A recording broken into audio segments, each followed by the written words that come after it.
কক্সবাজারের টেকনাফে Bangladesh coast guard ও পুলিশের যৌথ অভিযানে একটি বিদেশি G3 রাইফেল, 2টি ম্যাগাজিন, 5টি দেশীয় আগ্নেয়াস্ত্র ও 975 রাউন্ড তাজা গোলা জব্দ করা হয়েছে। 20 মে মঙ্গলবার কোস্ট গার্ড কর্তৃক এক প্রেস বিজ্ঞপ্তিতে এ তথ্য জানানো হয়েছে। এ ব্যাপারে কোস্ট গার্ড মিডিয়া কর্মকর্তা লেফটেন্যান্ট কমান্ডার হারুনা রশিদ সত্যতা নিশ্চিত করেছেন। গোপন সংবাদের ভিত্তিতে মিয়ানমার থেকে নাফ নদী হয়ে বিপুল পরিমাণ দেশি বিদেশি আগ্নেয়াস্ত্র ও তাজা গোলার একটি চালান বাংলাদেশে প্রবেশ করবে। প্রাপ্ত সংবাদের ভিত্তিতে মধ্যরাতে বাংলাদেশ কোস্ট গার্ড পূর্ব জোন অধীনস্থ বিজিসি স্টেশন টেকনাফ এবং পুলিশের সমন্বয়ে টেকনাফ স্থলবন্দর সংলগ্ন 14 নম্বর ব্রিজ এলাকায় একটি বিশেষ অভিযান পরিচালনা করা হয়।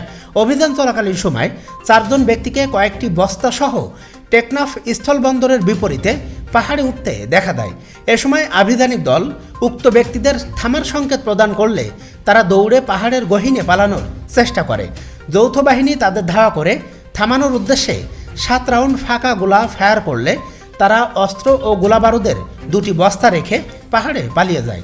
পরবর্তীতে যৌথ বাহিনী উক্ত এলাকায় তল্লাশি চালিয়ে একটি বিদেশি G3 রাইফেল, 2টি G3 ম্যাগাজিন, একটি দেশীয় পিস্তল, একটি দেশীয় 2নলা বন্দুক ও 3টি দেশীয় 1নলা বন্দুক এবং 975 রাউন্ড G3 রাইফেলের তাজা গোলা জব্দ করা হয়।